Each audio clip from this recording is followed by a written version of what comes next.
Hey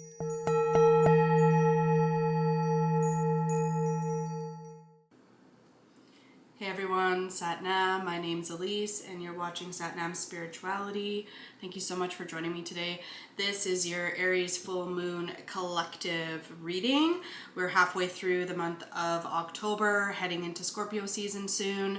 So there's going to be a little bit of a shift of energy. This is the full moon of the solar eclipse that happened in Libra earlier this month. So you might be noticing some things around some of the eclipse lessons coming to fruition around this time. Let's jump into the cards. And if you could please like, share, subscribe. I'm just getting my channel going. It would really help me out. Leave a comment how this energy is working for you. Let's take a look. I'm just feeling that there's one more here that wants to come out. There it is. Interesting. Okay, so underneath the deck we have Apothecary Cabinet. Without practice, without befriending them, they are strangers in your path.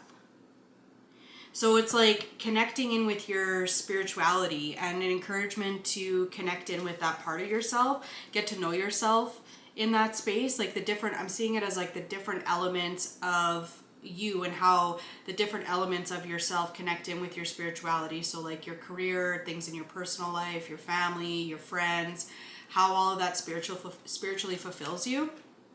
We have Crow. It's interesting that Apothecary Cabinet was 1 and Crow was 11. So it's like there's this mastery happening. It says pay close attention to the winds. There's a message making its way. So perhaps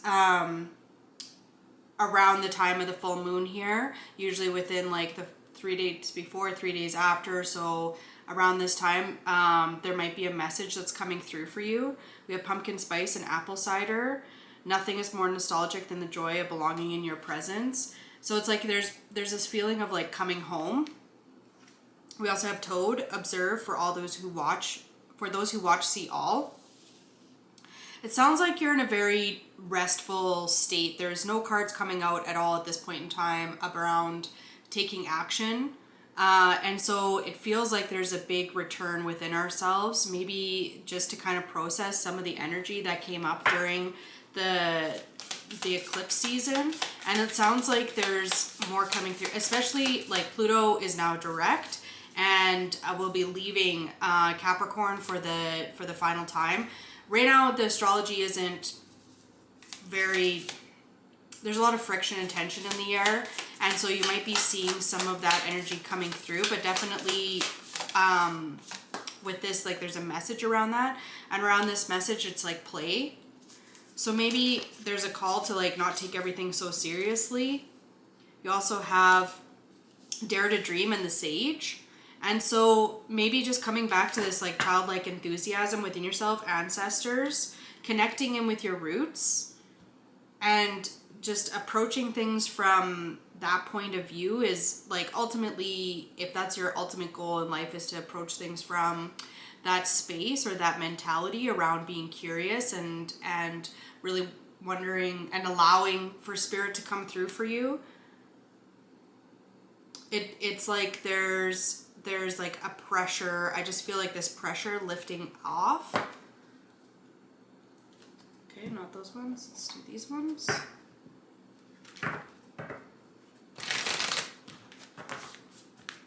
Yeah, and really pay attention to how things are shifting and changing around you. Maybe you've done the shift and change and like everything else is just kind of getting sorted out at this point in time. Let's see. All paths lead home. Inner authority, intuition, turn your gaze within. It feels like you're doing that, or this process of doing that. We have lost lands, soul memories and gifts. You've done this before. Hiriath, longing for home, homesick for the stars. And then we also have surrender to the sweetness and your life is a canvas. Venus energy, pleasure, joy, make love to life. And artist, manifestation, creative accountability. Yeah, like just coming back to what I was saying around like you connecting within and seeing how things are changing outside of yourself. It's like you're really realizing how powerful your manifestations are, or from this empowered sense that we've acquired, it's like you're finally recognizing, because you've been so intentional and connected within, it's like you're finally recognizing just how responsive the universe is to you, is kind of what I'm getting with this. You've done this before, soul memories and gifts, and it's like there's no question around it. It's just like you understand it from that perspective. And and it allows you to step into this space of having that creative accountability, of really holding yourself in check, right? That again, with this Venus energy, pleasure, joy, make love to life, and all of these cards around dare to dream, the sage, play, it's like through this higher learning, you've understood, how to organize your life in a way that allows for more abundance to flow in. And it's by also just like coming into that space of gratitude. And it's like, yeah, like I keep coming back to this apothecary cabinet card. I just see all these individual things as like just different parts of yourself, different aspects of yourself, and how they connect in with this spiritual sense. So it's not only recognizing it on one level, say with like your career or your love life, you're starting to recognize it, that it exists on all levels. No.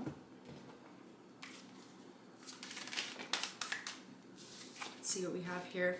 We have the Archer, biding your time, planning ahead, and the Thief, seizing the moment, selfishness. At the bottom of the deck was the Sailor, new influences, wanderlust.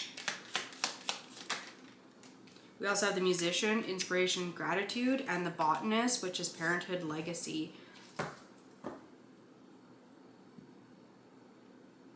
I don't feel like this selfishness is like a negative way to be selfish in this case. I feel like you're recognizing your role in things and how much of a role that you have in things, right? With this biding your time, planning ahead, being really focused on what, hitting the mark. You have the Gambler at the bottom, risks and loss. And I'm just hearing calculated risks, because before it felt like you were just being kind of tugged along, right?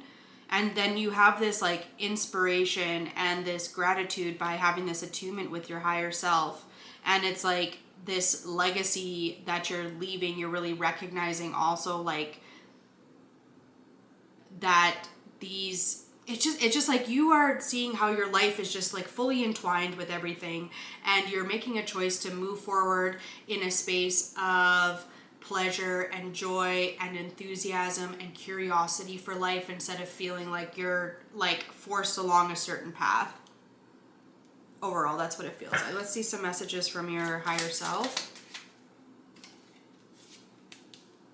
Queen of Swords. Full moon, Aries, please. Nine of Swords at the bottom. Yeah, definitely like feeling trapped, that these things aren't going to come to fruition. You have the Queen of Swords and the King of Swords. So like coming into this place of balance and harmony. Yeah, with the Four of Swords here, it's like you're coming into this place of rest. Maybe this is between you and another person, but it can be between your masculine and your feminine, and you're coming into the space of knowing when to be inspired to take action, and just nothing more nostalgic than the joy of being in your presence. And it's like you're really doing things that make you happy, not just in the present moment, but like that you feel like you're intuitively guided. Like there's a reward system kind of coming back from that. Like you feel good about those things instead of feeling like they're a burden, or that a soul lesson, like from a negative way. You're shifting your focus here. And it's like you're receiving these blessings.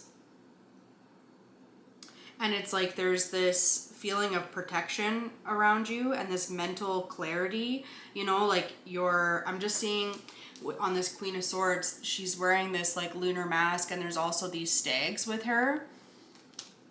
And she's got her sword upright, like she's just standing in her truth, in her knowledge, in her power.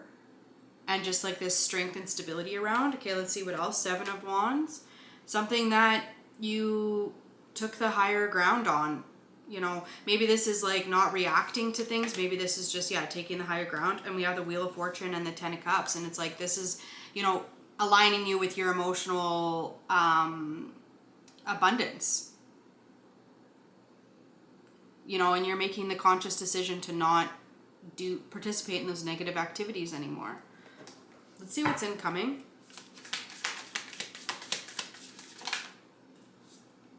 We have Justice. Yeah, that harmonizing. Ten of Cups at the bottom of the deck. Nine of Swords, Knight of Potions. So it's like there's like again, just coming back to this emotional fulfillment that maybe you were stressed that you were never going to get. We have Temperance and that Justice card. Two cards of harmonizing, of balancing, of one's like more emotionally and the other one is more like spiritually, or sorry, one's more mentally and the other one's more spiritually, but it's like learning how to combine and be the alchemist.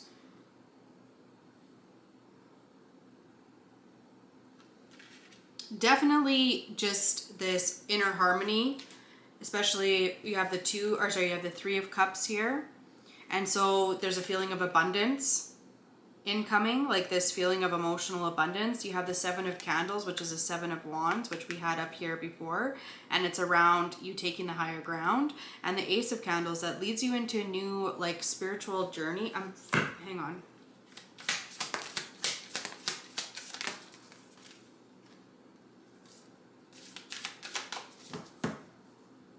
Queen of Potions. You have the Nine of Potions. Yeah, the wish fulfillment.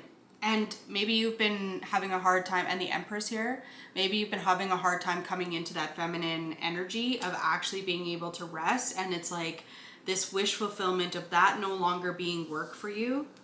And like that's the new, like just really being, yeah, the Sun, the Hierophant.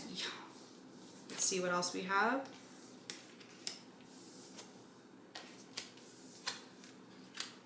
Interesting.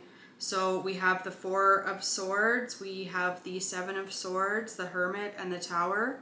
But I think that there's this, with the Hierophant and the Sun, off of this Nine of Cups and the Empress, you are looking from this spirit, you have this like spiritual enlightenment. And it's like this spiritual leveling up. Like when you step into this energy, there's a spiritual level up. And it's coming from strategizing about like mental, gaining mental clarity around, with the Four Swords also coming up here as well, around this this resting phase.